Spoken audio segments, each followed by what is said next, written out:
Welcome to Community Christian and the first week of the series we're doing called The New Normal. My name's Ed Martin and we're glad you're here. If you're new around Community Christian, let me tell you what we mean when we say we're doing a series. We mean we're taking one big idea and we're going to talk about that idea for a few weeks. And generally, we have just one point we want to make out of the whole thing. Every week's like a step in a journey that we're going on together. And our whole big goal is to introduce you to Jesus, who is our leader. His death and resurrection are the foundational storyline of our lives as his followers. And so every series has this idea of taking you toward the God that Jesus revealed. That's our normal. And I've been doing that here in Coweta County at this church for 29 years, and that really hadn't changed. Now, we've always had to adapt to whatever the culture is doing and how we go about doing that, but we really have just been doing that one thing. But we never have done that one thing in a culture that's changed as much, as quickly as our culture has changed in the last few weeks. And it's only been a few weeks, but doesn't it seem longer than that? I mean, remember, it's less than 40 days since schools closed in Coweta County, and back then we thought it would be 2 weeks. I mean, maybe the most pessimistic people thought it might be until after spring break, and then it was just canceled on us, the whole thing.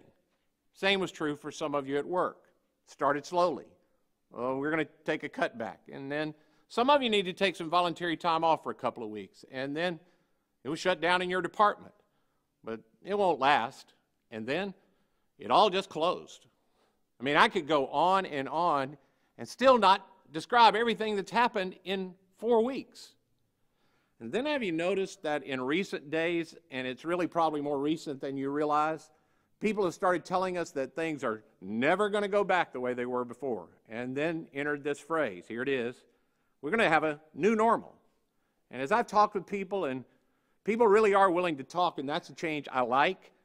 What I've heard is a mixture of confusion and fear and this chin-up kind of thing of we can do this kind of stoicism mixed with grief. And then underneath that is, well, some anger. And as much as we can try to put a good face on it and this we can do it and get it done, and I'm that way too, we need to accept the fact that most of us were not looking for a new normal. It got pushed on us. And when our normal takes a detour from what we were expecting, we don't like it very much. I mean, we might not all have the exact same story of our lives, but as a culture, we have sort of a normal story. I'm born, I go to school, I work hard, I get a job that I like, and it earns me enough money to enjoy my life. It's the American dream. Most of us have the idea that we'll find someone to do life with, and we'll get married, we'll have 2 or 3 children, we'll get them through school and married, we'll have a dozen grandchildren or so, retire a little early where I can enjoy my travel and friends, and I'll die in my sleep at a ripe old age surrounded by a loving family who tells me how much I'm going to be missed. That's a normal story. Now, of course, we're the No Perfect People church, so we all know there isn't quite just that clean, and some of the details do get changed in our story, but in our heads, we have this story of what it looks like and how it ought to go, and in our mind, that's normal. I didn't ask for a new normal, and when it gets shoved on me like it has, I have this feeling that's not the way it's supposed to go, and all of a sudden it feels like I've lost control of my life.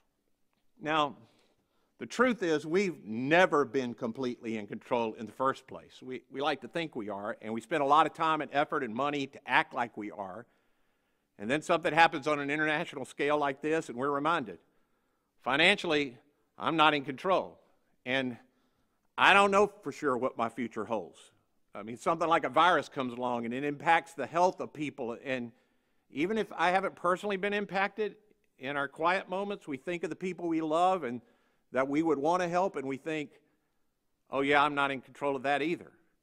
And so we listen to what people who we hope have some control say, and we try to do it, but sometimes I realize no matter what I do, the security I felt when I thought there was a story and I knew where it was heading, that's gone. And I don't like the new normal. Now, if you're feeling like, wow, I didn't show up here by accident today, what I want you to know is if you're honest enough to admit that you're feeling any of that, the God that Jesus said we can call Father, he has something to say to people who find themselves in places like that. In fact, the writings about Jesus that we find in the Bible, those written by the first followers of Jesus, They're all written in times of uncertainty. The men and the women who fill the pages of this book, they're not unfamiliar with the kind of uncertainty that comes to a life when we think, well, we got it all figured out, and then life takes an unexpected turn. I mean, almost all of this book is written by people who've experienced personal or national or spiritual uncertainty. I can't think of one story in this book that has the perfect kind of feel for us. You know, Peter was called by Jesus, come follow me. And he went to his wife and he said, I just got the chance of a lifetime. I'm going to follow Jesus. And his wife said, oh, baby, that's great. I've been hoping something like that would come into our life. So Peter and his wife had a nice lunch, and they hung out together that afternoon. In the evening, they prayed with their kids, and they tucked them into bed, and they went to sleep. And it was a great day. Or James got his sons together, and they went out hunting, and before the evening had come, they had shot their limit. They went back to camp. They had a big bonfire. They hugged each other, and they camped under the stars. Those aren't the stories told of any of the followers of Jesus. The stories they tell us are of faithful people in the midst of uncertainty and stress and death, and yet they aren't shaken. All of that to say to you that as we face the uncertainty of the new normal, we have with us how to follow Jesus in times of uncertainty. But the challenge is what we find when we listen to what they did, it's not what we want to find. Because what we want to find is, how do I get rid of the new normal and make this like the story of the life I got in my head? What do I do to get rid of all the uncertainty? How do I get back to the time before my graduation was canceled and my wedding was put on hold? How do I get to a time when I'm not afraid that somebody I love will get some health problems? That's going to kill them. I mean, what I want is, I want Jesus to make my life better. I say that. But what I want is, I want Jesus to tell me what religious thing I have to do, or do I have to tell other people to do. And once I get me or them or all of us to do that, then God will make life go back to the way it's supposed to be. That's what I want to hear from you, preacher, so go. I don't like the new normal. I don't want the new normal. I'm trying to be tough, and I'm trying to do what everybody else is doing, but what what I really want is, I want it back. I want it back. How do we get God to do that? Now, if you aren't much of a Bible person, or you wouldn't say you follow Jesus, then let me tell you what's the most frustrating part of the accounts that we have written by people in the Bible. They serve as a constant reminder to us that human beings, no matter how strong-willed we are, how religious we aren't in control totally of what happens in our life, in our world. I mean, it's hard to read the Bible and not see that. That's the frustrating part. But the good part, if you read it, we get reminded there's a God, and He can be trusted, even when the story of our life isn't going the way that we thought we would have it in our heads. And as impractical as it might seem to you in the midst of uncertainty in your life, what we have in the Bible is a gold mine. Because what we have are the words of God that tell us how to survive and even thrive in uncertain times. And even if you aren't a Bible person, or you're not a Christ follower, and the only reason you clicked on this today is to watch because you're in such uncertainty or pain, you'd try anything. And even if you don't believe anything that we say, and you still got lots of questions, here's what I want to say. There may be no way you can embrace everything I talk about today, but what I'm asking is, even if you aren't ready to embrace all of this yet, would you just listen? Because if you ever come to the place where you'd entertain the thought that maybe there is a God who's at work in this world, and maybe Jesus is His Son, then I want you to know that following Jesus, it's not primarily about going to heaven when you die, but that Jesus can become the foundation of your life, every part of your life, even the uncertain parts of your life, and that they can be faced with confidence and trust and peace. And I hope you'll consider joining us for this whole series, because we're going to learn how to do that. And what I'm going to talk to you about today is the thing that many of us do immediately when we think about being in uncertainty. I'm going to talk to you about prayer. And as I know, as soon as I say that, some of you are thinking, see, that's what I expected. It's same old stuff, and newsflash, it didn't work. Trust me. I'm not even sure I believe any of this, but when I lost my job, I prayed. It ain't working. Okay, I get that, but just listen, and I want to try to explain to you something that you might not be doing that really is a treasure in prayer when it comes to uncertainty.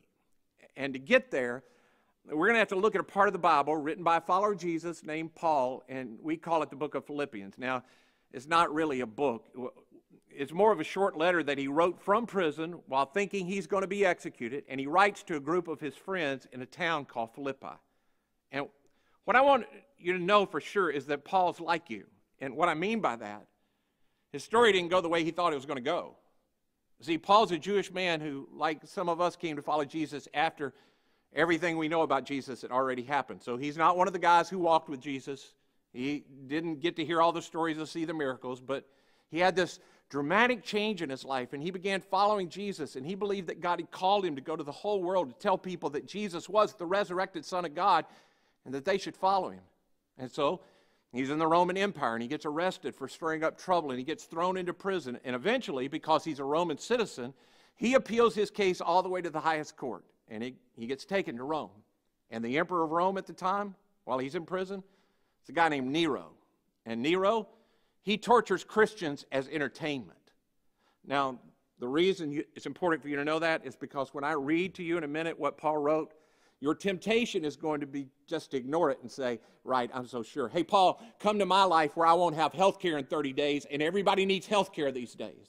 Come on, tell me while I'm in a high-risk group or my daughter's in a high-risk group, and we don't know what to do. We're in danger, Paul. Look at me now and say what you say. That's why I'm saying this up front. Paul is not writing this from the beach at some resort having a great time. You can't hear this and dismiss it because you think the writer doesn't know what it's like to be where you are. He's in it. In some ways, he's worse off than we are. But what I want you to hear, and I want you to hear it because there's a principle to prayer in this. It takes us a long way down the road to finding peace in the new normal, whatever it might be. So here it is. Rejoice in the Lord always, to which we say, come on, you got to be kidding me. Paul says, nope, I'll say it again, rejoice. He goes on, let your gentleness be evident to all. The Lord is near. He's saying, I know it's so easy to get bent out of shape because of what's happening in your life. But if you're a follower of Jesus, rejoice. And we say, how can you find joy when my family and I we're together all the time and we love each other, but we're also about to kill each other. And maybe our marriage isn't as good as we thought. And I'm concerned about our financial future. How am I supposed to rejoice? And Paul, I think, would say, oh, you're thinking like everybody else. You're thinking the whole world's spinning out of control and your circumstances out of control. Have you forgotten? The Lord is near. You know who hasn't sheltered in place? God. You know where there hasn't been one meeting about COVID-19? Heaven. Nothing's changed about God. And He can be trusted. So we can have joy in the midst of our life, whatever it is. So he says, let your gentleness be evident to all. And this really is a whole other message that I think personally I'm going to have to keep learning the rest of my life. What he's saying is, in the midst of your uncertainty, when the pressure is on, don't sacrifice your character. Be the person who God called you to be. And we read that and think, how can I be the person I ought to be in these circumstances? How can I ever find joy? Doesn't everybody lose it under stress and pressure? Paul goes on, don't be anxious about anything. And again, we just want to stop reading and say, you don't get it, do you? You don't see what's happening in my life. But the word anxious is this word that means getting distracted by fear of the future. And you know, that's really all being anxious is. It's distracted by fear of the future. I have this stuff of what might happen, what could happen, and it could be, and I get distracted by my fear of the future, and it begins to impact my relationships and my thinking about everything that's happening right now, and I just become anxious. And Paul says, I don't want you to be distracted by fear of the future over anything. And we're tempted to go, how can you face this and not be anxious? Is that really possible? And Paul, who's chained to a Roman guard, goes, yeah, it's possible. Let me tell you what you have to do. You need to pray. To which we're saying, we are praying. It isn't working. What else have you got? Now, this next part is the part I hope I can explain because it's what I've been learning the last few years, but it's really powerful. Paul says, Don't be anxious about anything, but in everything, that is in all those things you're tempted to be anxious about, but in everything, by prayer and petition with thanksgiving, present your request to God. What you'll notice Paul doesn't say is, hey, when you're anxious, make sure you pray. What he doesn't say is, hey, when you're anxious, just tell God what's going on. It'll all be all right. Here's what he's trying to get us to do with his language. He wants you to slow down. So he says, don't be anxious about anything. And let me tell you how to deal with that natural anxiety you feel when circumstances are wrong. Here's what you have to do. In everything, with prayer and petition, with thanksgiving. In other words, don't just blow by this and say a prayer. With prayer and petition, with thanksgiving, and then here it is. Let your request be made known to God. And he uses a really interesting way of saying this in the original language. And here, this last part literally means unveil the mystery of your desire to God. You might see it translated, let your request be made known to God. And it's the English translators have such a difficult time with this. It's almost always different in every translation because it's just hard to go from that language to our language. He says, first, stop being anxious through a slow prayer process. Prayer and petition with thanksgiving. This isn't a 30-second on the way home from the grocery store where it felt like you were in a zombie movie. Lord, you got to do something. I can't take this, and I'm scared. What's going to happen? This isn't, God, I need a job. I need some money. God, help. Nothing wrong with those prayers, but this isn't that kind of prayer. This is slow down, get alone, and struggle with God in prayer. And then in that moment, you unveil or you unwrap the mystery, what you really long for and what you desire from God. And I know it sounds like I'm saying pray harder, but that's not really what I mean. Let me see if I can try to make this clearer. Any area of your life where there's uncertainty, there's fear. Any area where there's uncertainty, there's fear. And I know if you're a guy, you're like, I'm not afraid. I'm worried. I'm concerned. I mean, come on. Those are just synonyms for scared. It's okay. Wherever there's uncertainty, there's fear. So you say, the reason I don't want this to happen, whatever it is I'm afraid, and then fill in the blank. The reason I'm worried about my job is I'm afraid that. The reason I'm anxious about my daughter's health is I'm afraid. You fill in the blank, wherever there's uncertainty, there's fear. And in that fear, which we hate, and we try everything we can do to get rid of it, in that fear, there's a desire. There's a longing for many of us, probably that even for most of us, we don't have any idea what it really is. And what I believe Paul is alluding to, because of what he says after this, is he's saying, in the midst of our uncertainty, you got to get past saying, God, I pray this doesn't last long. God, I pray my mom and dad don't get the virus. God, I pray that I'll get a job. You have to get beyond these circumstances that you want changed, and you have to get to the desire. You have to get to the longing that you truly want. That's what it means to unveil the request and let that be known to God. There's this hidden desire within your fear that's a mystery, maybe even to you. But if you discover that desire, then you hand that to God. And here's what I know from experience. If you can ever get to that, and you give that to your Father in heaven, then you will sense Him whisper, okay, I can handle that. I'll take care of that. God says, when you place into my hands that which only my hands are capable of handling, and it's not simply you need a job or your spouse or your daughter to remain in health. When there's something else that's driving your anxiety, you unwrap that. You reveal the mystery of it, maybe even to yourself, and then you hand that to God. God says, you'll walk away from that with a quiet sense of confidence that I'm going to be with you, and I'm going to take care of you. God can be trusted. So, a young mom loses her job and she prays, Lord, I lost my job. I need a job. God says, what are you afraid of? Well, I'm not afraid, really. I just need a job. What are you worried about? I'm worried that if I don't have a job, I won't be able to support my kids. So what do you want? I want to be able to take care of my family. What do you really want? I want to know that my family will be okay. I can do that. What are you afraid of? What's behind that anxiety? What do you really want? When you get alone with God and you unpack what your fear really is and you find out what it really is that you want and you place that in God's hands, you can live in any new normal.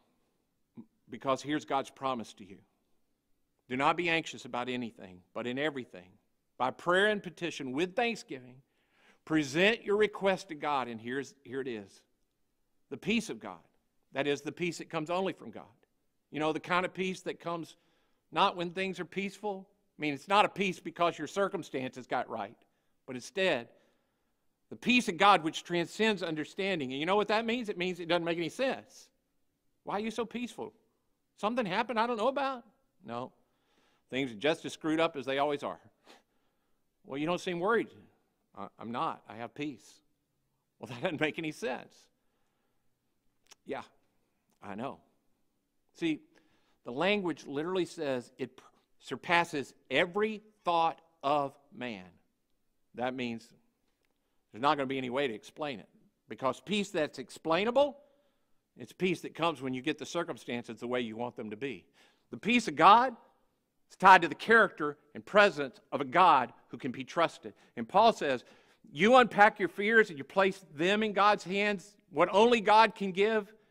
And at the end of that is the peace of God which transcends all understandings, and that will guard your heart and your mind in Christ Jesus. God's promise is that the peace I give, when you unpack your fears and you give to Him what only He can handle, that peace will guard over your emotions, it'll guard your thoughts, and no one will understand it. But you'll know it's real. You know why I buy this? And I know you may not, but here's why I'm so confident it's true. Not because the Bible says it, but because I've had a chance to watch it happen again and again and again. I watched friends of mine. I watched a friend of mine go through a horrible accident where he's injured, but his daughter was almost killed, and they thought she wasn't going to walk again. And I go see him the first time, and I walk in, and it's like, ugh, I don't know what to say. And I watched him right in the middle of the conversation say, hey, let's go pray. And I go and I hear him pray, not for healing, but God, I need to see this like you see it. I need your peace. And then I watch him walk out of there in a way that so peaceful that people just didn't get it. People would say, man, you really seem to be handling this so well. It's the peace of God in the midst of unbelievable circumstances and emotions. They just peeled off of him, and he regained what God had promised he would get. Peace. Peace of God, not peace from circumstances. And here's my desire for you and for me as we walk forward into whatever is this new normal. My desire is that we get past, oh God, help us and change this and bless us and get us back where we were. And we would take time and we'd find the courage to get alone. And we'd deal with whatever you're mad about, whatever you're afraid of, whatever you're uncertain of, and you'd stay there long enough to find out what your true desire is. And once you identify it, then you place that in the hands of God, who's more than capable of carrying it. And you walk away with peace, knowing you've left with God what only He is capable of handling anyway. So today what I want to do is I want to try to start this process for you. This is about giving you the questions to deal with your Heavenly Father and trying to get it, handling what only He's capable of handling. So here's my first question. What's your greatest concern right now? What is it that when you think about it, you just get anxious about it? Secondly, what are you afraid of will happen if? What if that comes true? What are you afraid of will happen if this continues, if it doesn't change? What are you afraid of? Somewhere in that fear, somewhere in there, that's what you really want. And would you pray this prayer? Lord, if that happens, I'm afraid that. And then would you tell Him what you're really afraid of? And there in that fear is the request that you have to make known, sometimes to yourself first and then to God. And somewhere in that, when you unpack it and you give it to Him, eventually you will sense Him say, I'll take care of that. Now, while you think about that, I want to ask John and Joel to sing a song. And if you want, it's a song you can sing with them, but I really want to encourage you just to use these words as a way to remind yourself that God can be trusted. And if you aren't there yet, would you take these few minutes and listen and consider, could this be true? And if it's not, what are you going to do? And when they're done, I'll come back and we'll finish up.